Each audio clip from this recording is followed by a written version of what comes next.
코너입니다. 저도 이제 돈 좀 모으고 싶어요. 그래서 모셨습니다. YG경제연구소 차영주 수장과 함께하는 자산관리 입문서 맨투맨 첫 시간입니다. 수장님 안녕하세요. 예, 안녕하십니까. 차영주입니다. 그 맨투맨 아세요? 이거 영문법 책?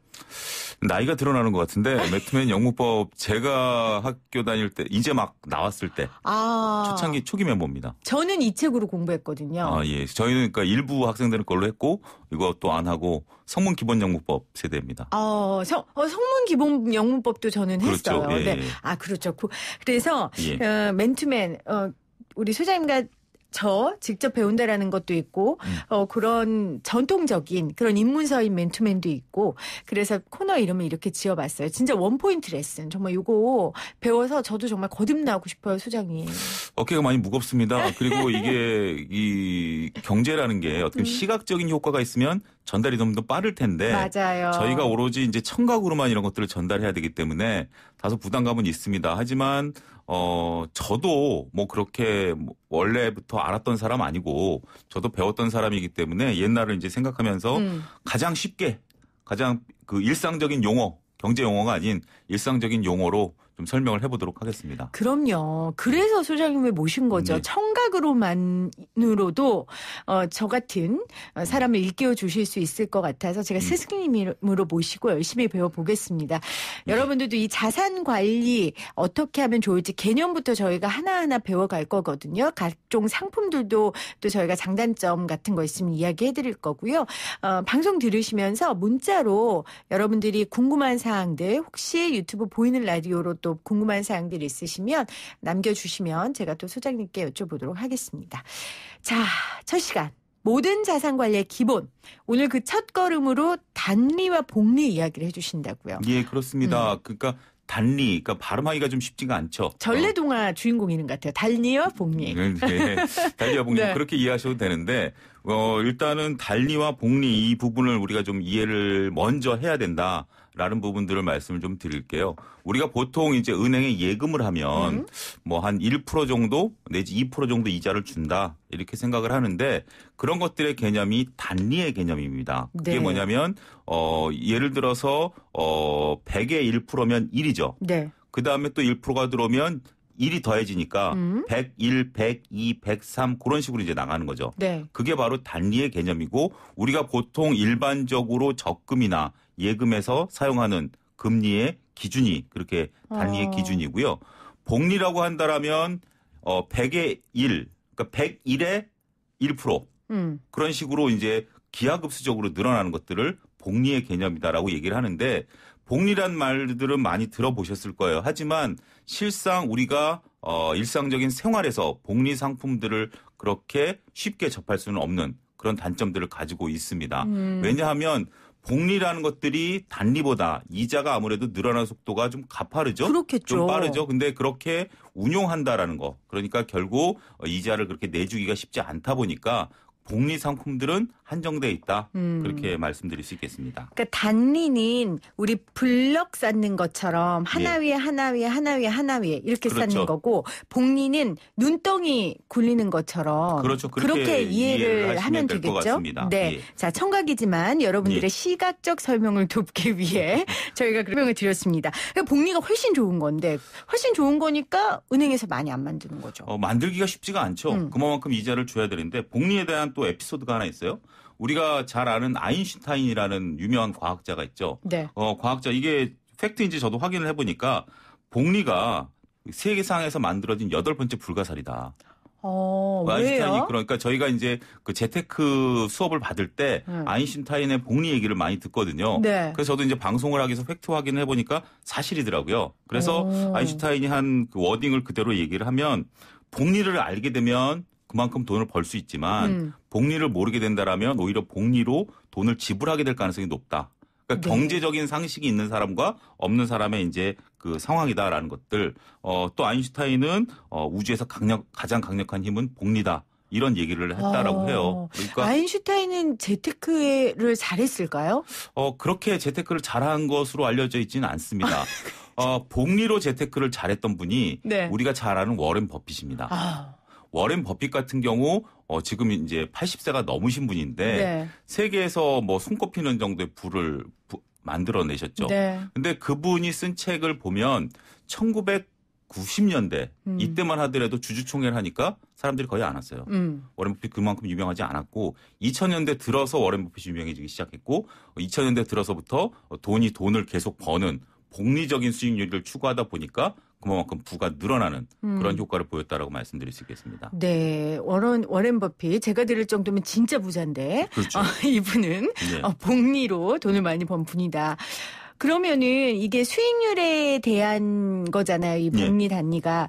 그러면 언제 단리를 하고 복리를 하는 건지 구분을 해 주실 수 있어요? 꼭 그렇게 구분할 수는 없습니다. 그러니까 우리가 흔히 접하는 예금과 적금 같은 경우는 단리 상품이고 일부 은행에서는 복리 상품이라고 나와 있습니다. 그러니까 여러분들이 가입을 하실 때 그 은행이나 뭐 그 금융기관에 계신 분들에게 물어보셔도 되고 우리나라 참 잘 돼 있는 게 모든 상품의 이름에 그런 것들이 포함이 돼 있어요. 네. 따라서 어떤 복리란 이름이 없다라고 한다라면 단리 상품이다라고 이해를 하시면 되겠고 복리 상품 같은 경우는 무슨 복리 예금 이런 식으로 이제 표기가 돼 있습니다. 은행 가면 늘 붙어 있었던 것 같아요. 상품 소개할 때 되게 크게 복리. 그렇습니다. 그런 것들이 붙어 있기 때문에 그 대신 이제 복리 상품 같은 경우는 좀 길게 가입하실수록 효과가 좋겠죠. 네. 그래서 짧게 가입할 때는 이자가 좀 센 쪽으로 가입을 하실 수 있지만 길게 가입하신다라고 할 때는 이자가 다소 낮더라도 복리 상품에 가입하시는 게 효과적이다. 이렇게 말씀드릴 수 있겠습니다.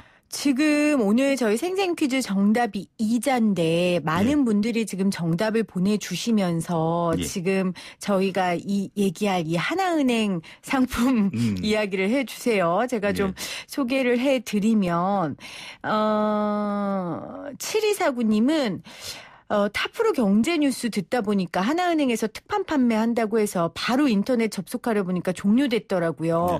오늘 생생경제에서도 이거 소개 좀 해주세요. 이렇게 말씀을 하셨고 3163님 이자 얘기해 주시면서 요즘 정기적금 이자 너무 싸다. 예전에 응답하라 시리즈에서는 연 17%까지 그렇죠. 예.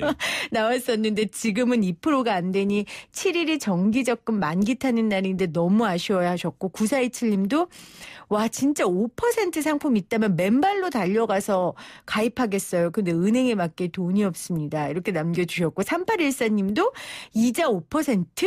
은행분들 얼마나 격리에 밝은 양반들인데 무슨 꿍꿍이가 있을 거예요 하셨거든요. 꿍꿍이 있습니까? 이거 최근에 하나은행에서 연 5% 이자 준다고 해서 난리 났었잖아요. 종합적으로 좀 풀어드리겠습니다. 먼저 상품 설명서부터 해드리게 된다라면 하나은행이 이제 원래 하나은행이 있었고 외환은행하고 합병을 했죠. 그래서 KEB 하나은행이라고 명명을 했었는데 이번에 KEB라는 그 단어를 떼어내기로 했습니다. 그래서 단순하게 하나은행이 된 거죠. KB은행하고 이제 헷갈린다 뭐 이런 얘기들도 좀 있었어요. 그래서 이제 그런 것들을 계기로 해서 고객분들에게 하나은행을 좀 소개하고자 그런 목적으로 1년 만기 연 5.01% 특판 예금을 출시를 하게 된 겁니다.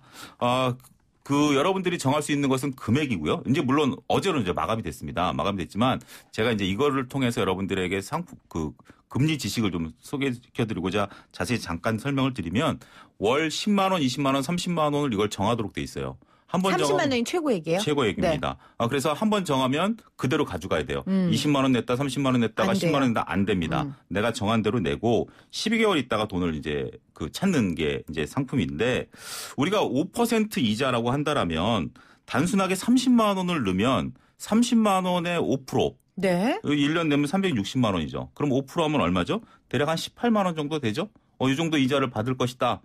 대부분의 분들이 그렇게 생각을 하십니다. 그렇죠. 360만 원 넣고 18만 원인데 제가 계산해 보니까 세전 그러니까 세금을 무조건 다 떼는 거니까 세전에 18만 원을 받아야 되는데 실질적으로 이자 수익은 97,695원이 나와요. 잠깐만요. 예. 그러니까 이 상품의 최고 넣을 수 있는 30만 원을 넣으면 그냥 단순히 5%로 하면 아까 말씀하신 36만 원 그 정도 선이 나와야 되는데 18만 원이죠. 360만 원이니까. 네. 그 정도 나와야 되는데 9만 얼마밖에 안 나온다고요? 97,695원이 나온다는 거예요. 왜요? 이게 이제 여러분들이 흔히 은행에 적금에 대해서 오해하고 계신 분들이에요. 이게 네. 뭐냐면 지금 1월 달에 30만 원을 내신 분들은 그 30만 원이 1년 동안 보관이 돼 있으니까 연 5%라고 그랬죠. 그러니까 5% 수익을 받는 거예요. 그러면 15,000원의 이자를 받습니다. 네. 그러면 두 번째 달에 30만 원을 낸 건 11개월치에 연 5%가 나오는 거죠. 아. 그리고 맨 마지막 달에 내신 거는 한 달치에 연 5%. 이자 갈수록 주는 거예요? 갈수록 주는 거죠. 아. 그러니까 우리가 내는 것들을 360만 원을 한 몫에 냈다라고 한다라면 정확히 18만 원이 나오겠죠. 하지만 우리가 매달 적금을 내다 보면 이런 것들이 기간 수익률이라는 표현을 씁니다만 이것은 이해가 되실 겁니다. 우리가 첫 달에 낸 것은 1년 동안 은행에 보관을 하니까 5%를 줄 수 있지만 우리가 6개월째 되는 것은 반년치밖에 이자를 줄 수가 없죠. 그걸 1년치를 준다라는 것도 은행에서는 손해니까. 네. 그렇게 이자가 줄어들다 보니까 대략 한 2.7% 정도 실제 수익률은 나온다. 이런 부분들도 감안하셔야 되는데 지금 실질적으로 우리가 한국은행에서 나온 2018년 12월 말 현재 평균 예금 금리가 1.69%입니다. 네. 그거에 비해만 해도 벌써 그렇죠. 1%포인트가 높죠. 그러니까 상당히 괜찮죠. 지금 소장님 설명해 준 건 원래 적금은 다 그렇게 하는 그렇죠. 거잖아요. 적금이 그렇습니다. 근데 이제 그 사람들도 인지하고 아는데 네. 하나은행이 워낙 네. 크게 이거를 홍보했고 예. 검색어에 뭐 난리가 났기 때문에 사람들은 되게 큰 걸 받나 보다 했는데 사실은 적금의 원리에 따르면은 그렇게 큰 건 아니다. 근데 이렇게 생각을 해보셔야 돼요. 우리가 이제 제가 자산 관리를 하는 네. VIP 분들에 대한 분들을 보면 이제 밝으시고 부지런하세요. 그분들은 이런 한 장 허투루하게 안 보십니다. 이런 상품들이 있으면 온 가족들한테 연락을 해서 하라고. 모든 가족들을 다 가입을 시키세요. 그러니까 저 같은 경우는 그렇게 고생해갖고 짧게 6개월 30만 원 붓고 그거 받으려고 그러나 하는데 이래서 그렇죠. 저는 부자가 못 되는군요. 이게 어떻게 보면 생각의 차이입니다. 그렇지. 예. 땅 판다고 그 돈이 나오는 10원짜리 게 하나 나오는 아닌데요. 거 아니죠. 10원짜리 하나 나오는 거 아니기 때문에 부자분들은 이러한 사소한 것들부터 우리가 하나하나 가입을 하시고 그리고 또 한 가지가 우리가 생각을 해야 될 게 누가 어느 분이 페이스북에 그렇게 빗댔더라고요. 네. 내가 30만 원 내가지고 닭 3마리 시켜 먹을 정도 금액밖에 안 나오네. 이렇게 뭐 우스갯소리를 쓰셨는데 절대 금액을 보면 97,000원 큰 금액이 아니죠. 하지만 우리가 수익률로 본다라면 무려 2.7%나 나온다라고 좋아해야 된다라는 개념입니다. 따라서 두 가지죠. 하나는 금액이 워낙 작기 때문에 이걸 사소하게 무시하면 안 된다라는 개념. 그다음에 부자분들은 부지런하게 움직이면서 돈에 대해서 수익률을 따진다라는 네. 개념. 이런 것들을 여러분들이 이번 상황에서 좀 배우셔야 되지 않을까 말씀드릴 수 있겠습니다. 그렇네요. 8만 원 돈의 이자지만 네. 125만 명이 3,500억 원을 가입할 정도로 그렇죠. 아주 인기를 끌었습니다. 그러니까 부자가 되려면 이런 것들 놓치지 않고 해야 된다는 거. 맞습니다. 이 상품 문 닫기 전에 저한테 소장님 설명을 해 주시지. 이미 지금 다 문 닫았잖아요. 저를 매일 출연시켜 주십시오. 그러면 매일 좋은 상품을 갖다 드리겠습니다. 그렇군요. 예. 알겠습니다. 여러분들 열화 같은 성원을 보내주시면 제가 소장님을 좀 매일 모시는 걸 한번 고려를 해보도록 하겠습니다. 그러니까 지금 많은 분들이 이제 복리만 찾아다닐래요. 이렇게도 보내주셨고 구하나파리님 이자가 너무 싸서 자기는 오히려 돈 굴릴 데가 없다. 뭐 이런 이야기도 하셨고 사하나유기님은 돈 모으는 좋은 기회인데 놓쳤어요. 또 이렇게 남겨주셨습니다. 이 상품에 대해서 저희가 이제 내 돈을 그렇게 넣는다라고 한다라면 다소 귀찮을 수도 있습니다. 활용법을 잠깐 말씀드리면 아무래도 은행에서 이렇게 하는 건 아니겠죠. 공짜로 이렇게 주는 건 아니고 네. 은행에서 자신들의 은행에서 자동이체를 시키고 웹에 가입을 해야 되고 그래서 결국 고객들을 끌어오겠다는 미끼 상품이라는 것을 우리가 상식적으로 아는 부분들입니다만 이런 것들을 활용하는 부분들은 얼마 전에 설이었죠. 자제분들 다 세뱃돈 받으셨죠. 그렇죠. 그런 돈들을 가입시켜주면 애들한테 은행을 이용하는 법, 적금을 드는 법 이런 것들도 알려줄 수 있고요. 그다음에 1,800만 원까지는 증여가 되니까 증여하는 수준 내에서도 미리 신고를 하시고 증여용으로도 네. 사용하실 수가 있다라는 점. 그러니까 우리가 생각만 좀 바꾸게 된다라면 활용 용도는 상당히 다양하다. 그렇게 말씀드릴 수 있습니다. 자, 알겠습니다. 그러면은 시간이 없어서 또 다른 상품들 이야기하면 예. 좋을 것 같아요. 복리 우리가 되게 좋다고 했으니까 예. 복리의 개념으로 이해할 수 있는 상품은 또 어떤 것들이 있을까요? 가장 쉬운 예로서 두 가지를 말씀드리면 주식 투자가 이제 복리의 개념이고 우리가 이제 네. 연간 10%가 났다. 그리고 그 다음 연도에 연간 10%가 났다라고 한다라면 10%가 난 거에 또 10%가 났다라는 개념이고요. 뭐 주식 투자는 좀 꺼려하는 부분들이니까 적립식 펀드 같은 경우 예를 들어서 적립식 펀드를 똑같이 적립식 펀드를 360만 원을 부었는데 고객님 올해 수익률이 5%가 났습니다라고 한다라면 그거는 실질적으로 18만 원을 나온 거예요. 그래서 적립식 펀드는 연간 내 몇 프로가 나왔냐라는 개념, 이게 복리 개념으로 들어가거든요. 아하. 그래서 적립식 펀드가 쉽게 얘기할 수 있는 복리의 개념이다. 은행 얘기하고는 좀 다르다. 네. 그렇게 말씀드릴 수 있습니다. 그런데 변하지 않는 진리, 세상에 공짜는 없고 그렇죠.